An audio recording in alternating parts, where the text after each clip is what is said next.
Namaste. Welcome to the next video of Machine Learning Practice course. In this video, we'll implement MNIST digit classification with logistic regression. Logistic regression is the workhorse of machine learning. Before deep learning era, logistic regression was the default choice for solving real-life classification problems with hundreds of thousands of features. It works in binary, multi-class and multi-label classification setup.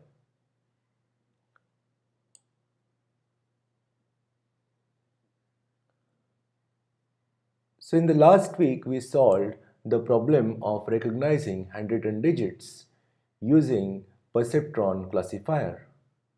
In this notebook, we'll solve the same problem using logistic regression and least square classification.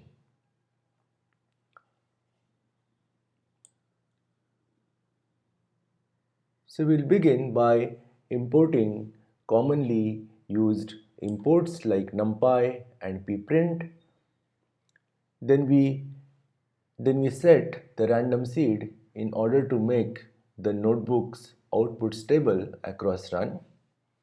Then there are sklearn specific inputs. There is a preprocessing API which is min max scalar, then pipeline API, make underscore pipeline, then dummy classifier for building a baseline classifier, and then there are classifiers like SGDClassifier, rich classifier and logistic regression classifier. So we'll be implementing logistic regression with SGDClassifier and logistic regression classifier. There are two ways to implement logistic regression in sklearn, and then we'll implement the least square classifier with rich classifier.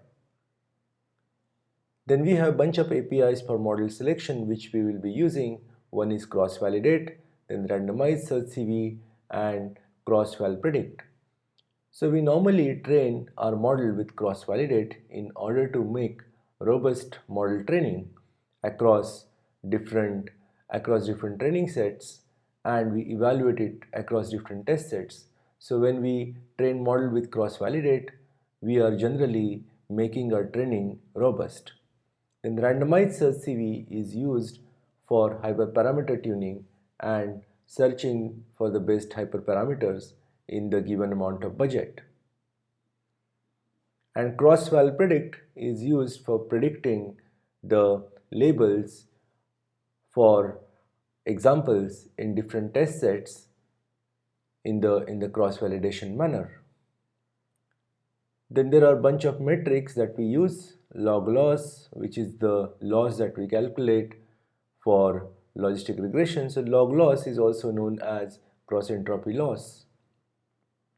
Then there is a confusion matrix display that displays the confusion matrix. Then there is a precision, recall and classification report which help us to get vital statistics about the evaluation, about the performance of the classifier. Then we have precision recall curve, ROC curve and ROC AUC curves in order to get some more metrics about the performance of the trained classifiers.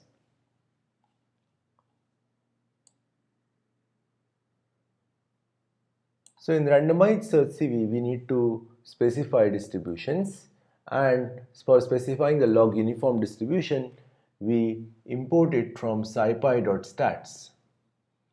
Then there are packages like matplotlib and seaborn that we import to plot pretty figures.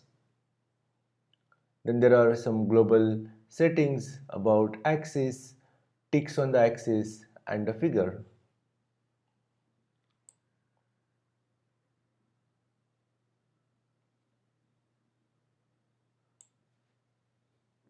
So you already know about MNIST dataset. MNIST dataset has got 10 different classes, and what we have in MNIST dataset is an image of a handwritten digit, and we are supposed to predict or recognize the handwritten digit.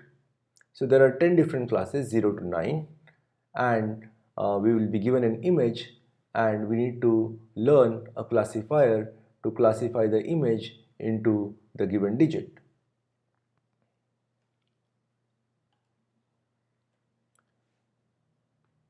So MNIST handwritten digit recognition is an instance of multi-class classification. So what we'll do is, to begin with, we'll convert this problem into a binary classification problem.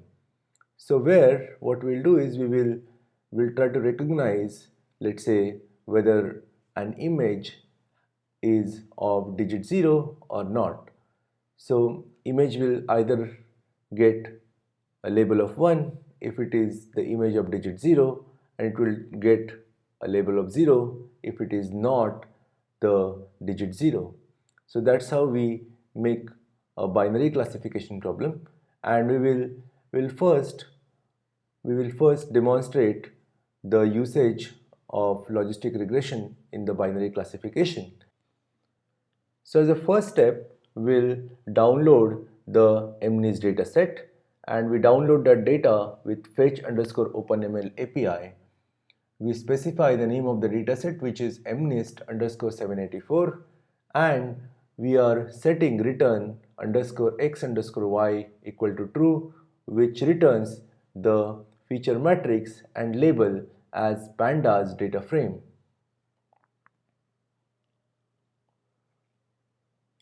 Now we are converting the feature matrix and label to NumPy.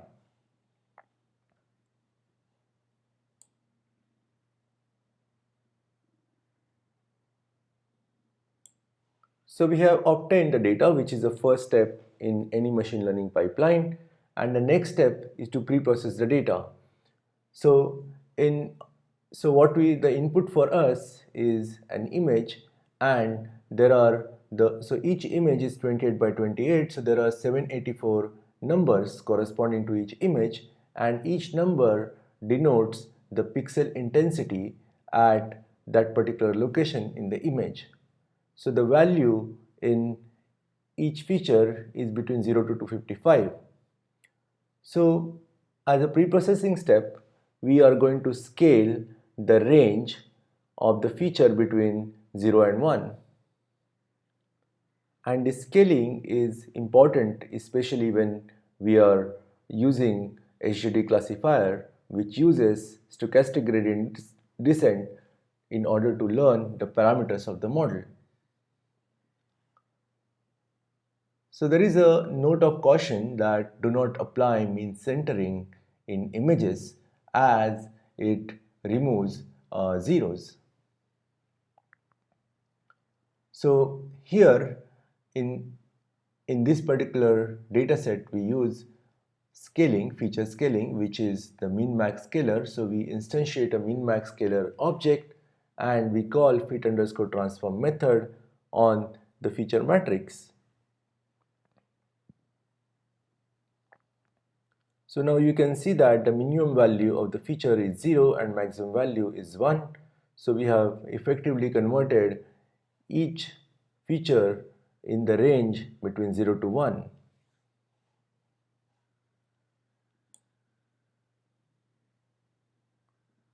So let us get some information about the dataset. Note that the labels are basically strings. So we have 70,000 samples in the dataset. Each sample has 784 features, and there are 10 different classes in all. And the labels are 0, 1, 2, all the way up to 9. So these are 10 digits that are used as labels in this dataset.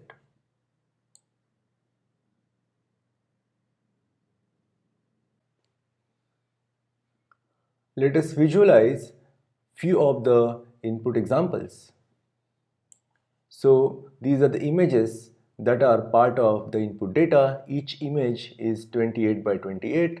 So there are total 784 pixels, and this particular image is of digit 5. This is image of digit 0, and so on.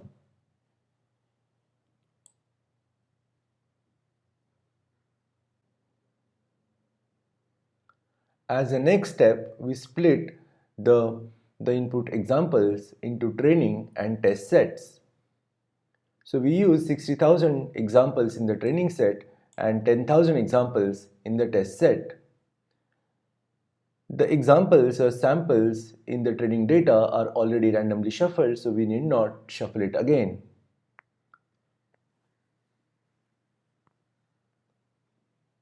So we get the training set, the training feature matrix and the test feature matrix, and the training label and the test labels.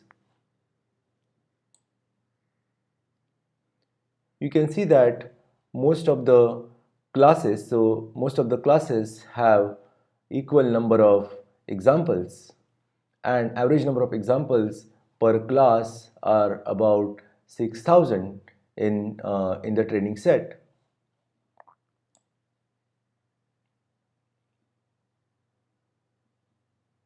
So let us first solve the binary classification problem, which deals with detecting the image of digit 0.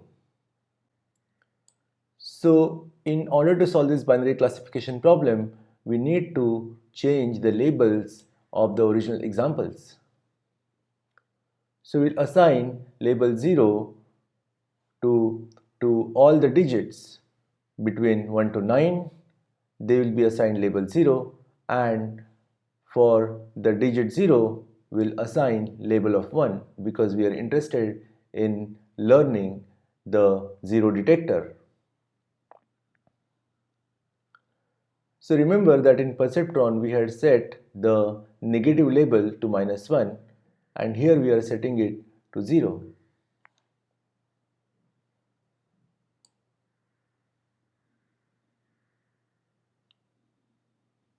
So now we will verify whether the labels are assigned correctly. So you can see that this is the digit 5 which has got the label of 0. This is digit 0 which has got label of 1. So you can see that any digit which is non-zero has got a label of 0, whereas whenever the digit is 0 we have label of 1. Let us quickly construct a baseline model with the following rule. We count the number of samples per class. The model always outputs the class which has highest number of samples, and then we calculate the accuracy of the baseline model. So you can see that there are 5,923 positive examples and 54,077 negative examples. So obviously we will assign the negative class to each example in this baseline scheme. So we can do this through a dummy classifier by setting the strategy equal to most underscore frequent. Then we call the fit function the dummy classifier, and then we score the accuracy of the dummy classifier. And we can see that dummy classifier has accuracy of 0.90 or 90% on the training set. And we can verify that this 90% accuracy is what we obtain by assigning the negative label to each example in the training set. So there are 54,077 examples with label 0, and there are total examples 60,000. So the ratio of the number of negative examples to the total examples is 90%, which is what you see over here.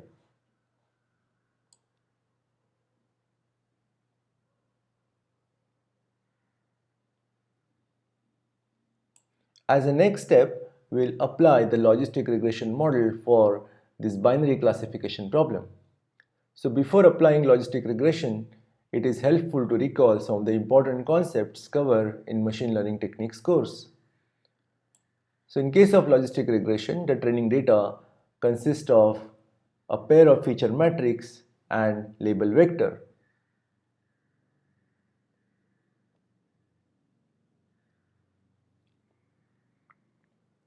So logistic regression model first computes the linear combination of features and then pass it through the sigmoid nonlinear function. And the sigmoid function has the form 1 by 1 plus exponential of minus z, and z is the linear combination of features.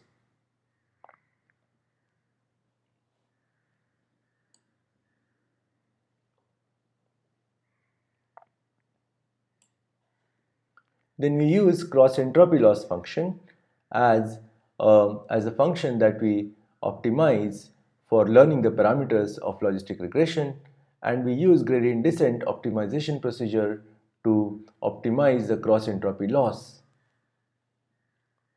So we'll first implement the logistic regression with SGD classifier.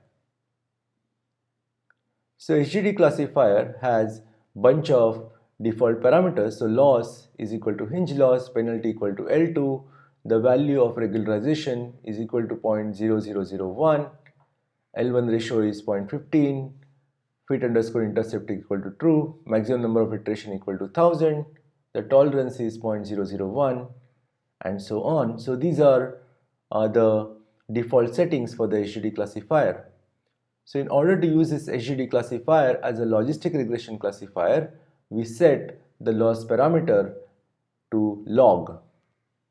And when we set the loss parameter to log, SGD classifier acts as a logistic regression classifier.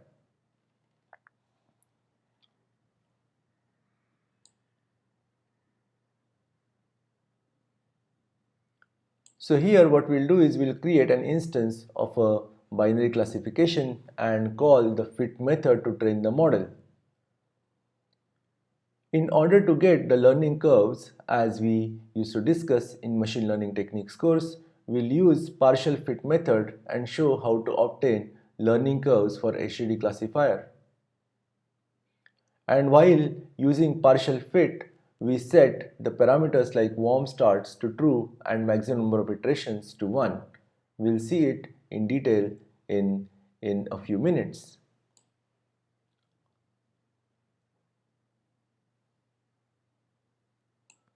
So to begin with, we train the SGD classifier without regularization.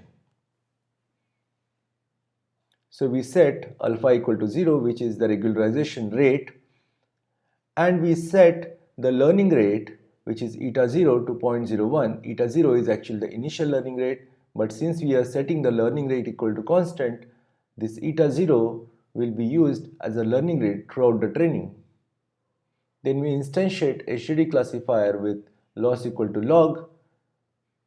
So penalty is equal to L2, but we are setting alpha equal to 0, so this is effectively we are training this model without regularization. We are setting warm start equal to true and maximum iteration equal to 1. Then eta 0, which is the learning rate, is set to 0.01 and learning rate is set to constant.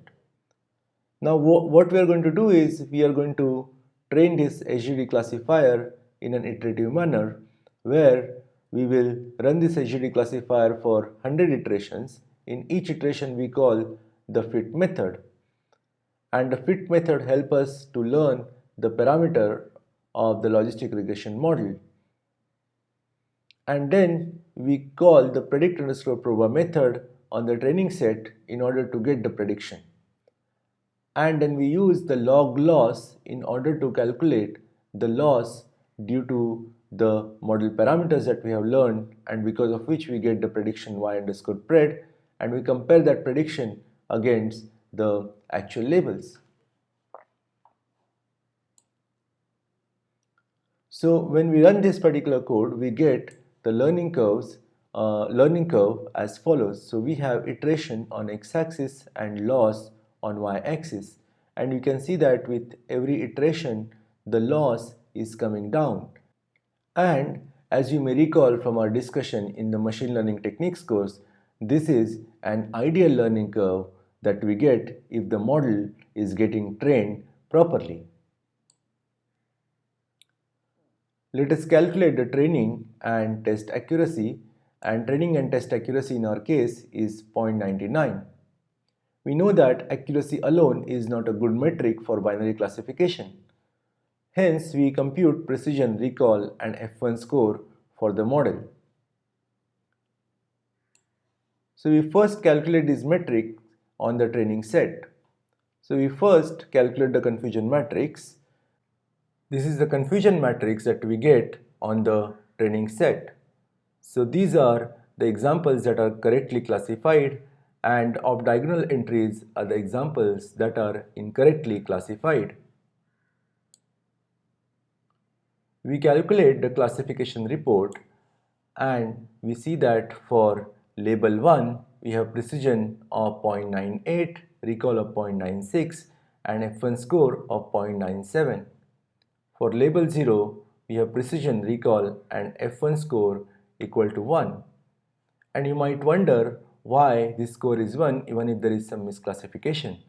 This score is 1 because we are rounding with 2 digits, and because of that rounding we are getting the score that is equal to 1.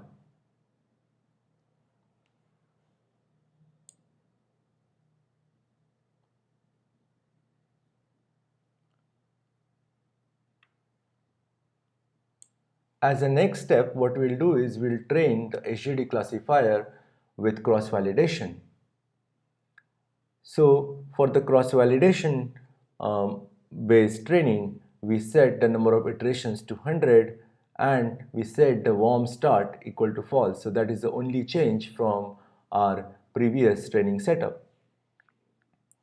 And then we train this particular model with cross-validation.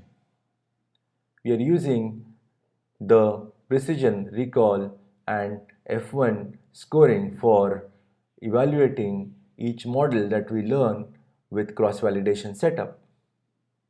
We want the training score as well as estimators from the cross-validation, hence those parameters are set to true.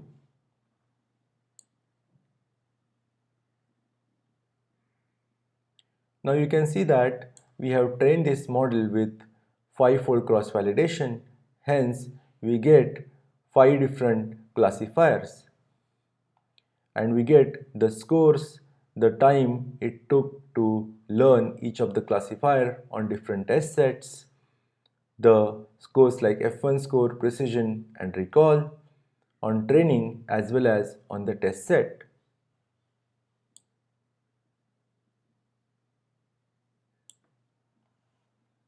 So from these results you can see that the logistic regression is performing better than the perceptron classifier.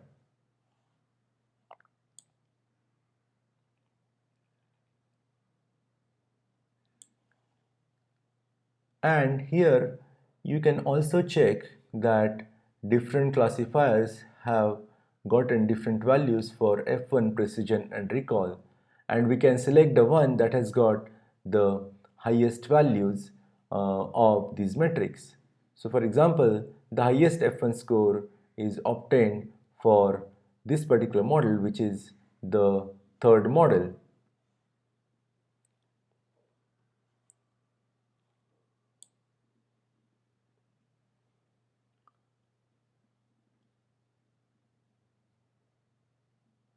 Now as a next step, we will look at the weights that we learn in the training for every feature, and we'll decide whether regularization could be of any help.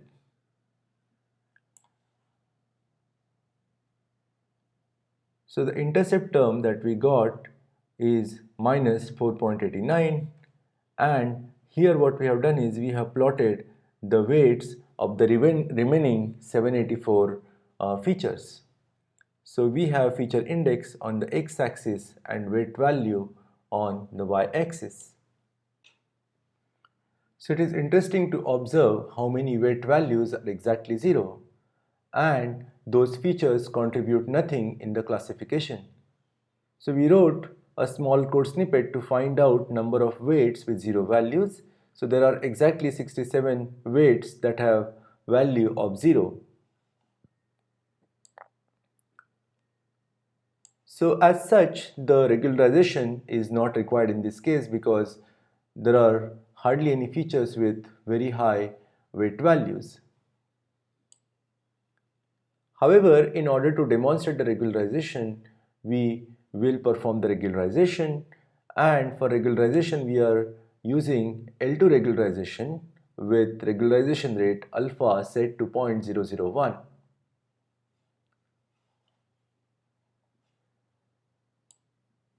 and we perform the training with warm start equal to true and maximum iteration equal to 1, and we do this in order to get the in order to plot the learning curve.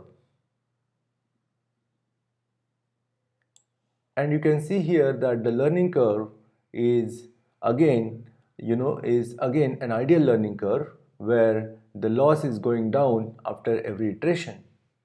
But you may have noticed that with regularization, we are getting the loss which is slightly higher than the non-regularized model, which is the expected behavior. The bias value is minus 4.43, and here we have plotted the weights for the 784 different features. Here you can see that most of the weights are around 0, and there are exactly 67 weights that are 0, just like the earlier classification model. So again we get the training and test accuracy of 0.99 with the regularized model.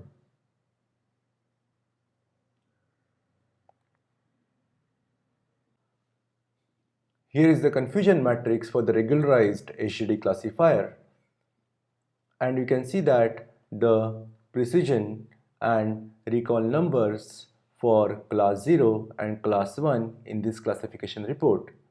For class label 0, we get precision of 0.99 and recall of 1, whereas for class label 1, we get precision of 0.98 and recall of 0.93.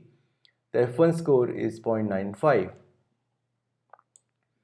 So it is interesting to compare this classification report with the earlier classification report. And you can see that the recall has gone down for class 1 from 0.96 to 0.93, and the precision for class 0 has got down slightly.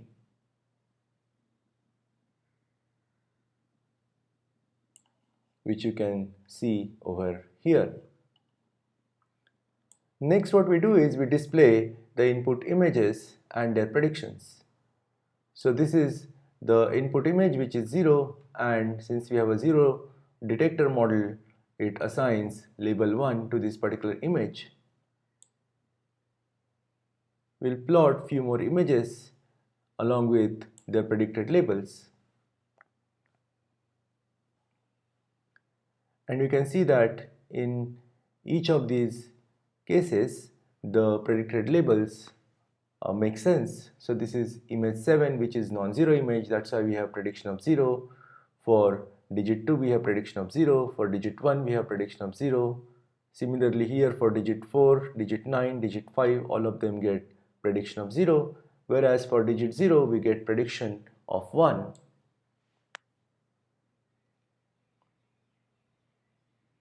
So these are all different images of digit 0 that are correctly predicted to 1.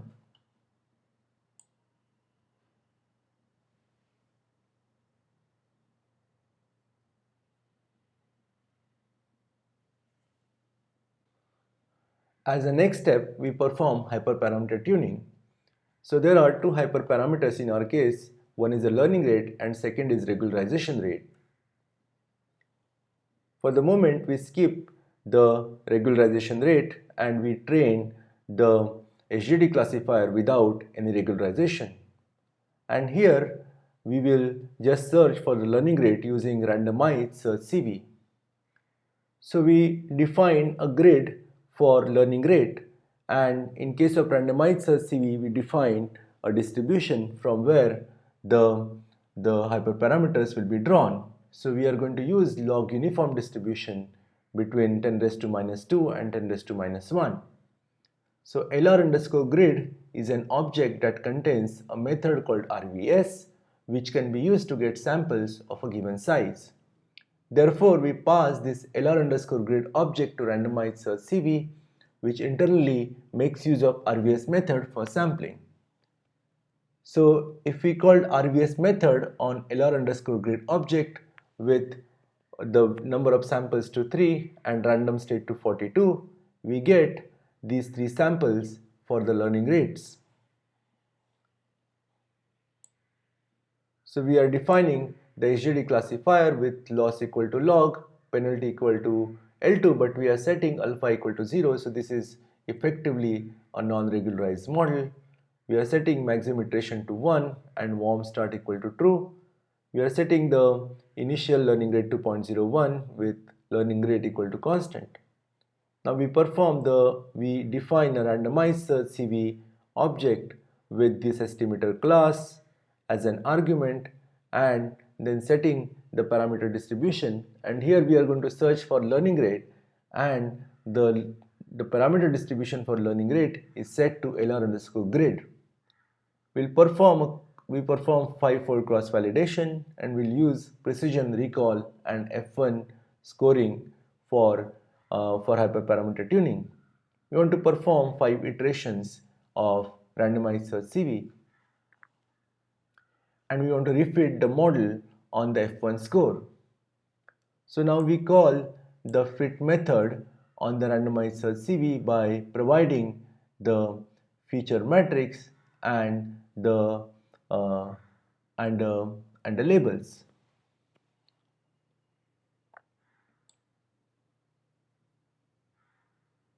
Now we are printing the result of the cross validation, and since we are performing 5-fold cross validation, we have results from 5 different folds.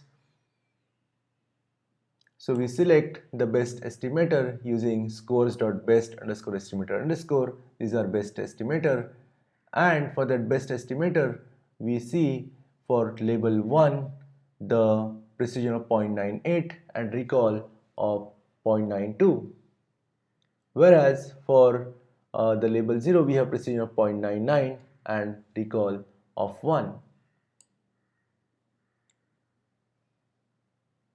We also get the precision recall trade-off by plotting the PR curve where we have recall on x-axis and precision on y-axis, and this is kind of an ideal PR curve which covers pretty much the entire grid from 1 to 1.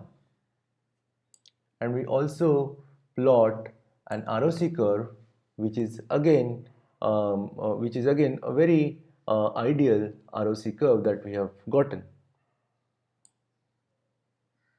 We get the AUC under ROC curve, and at AUC is 0.99, which is quite a high value, and we get similar AUC. If we get AUC for the PR curve, we'll also get a very high area under the curve for the PR curve.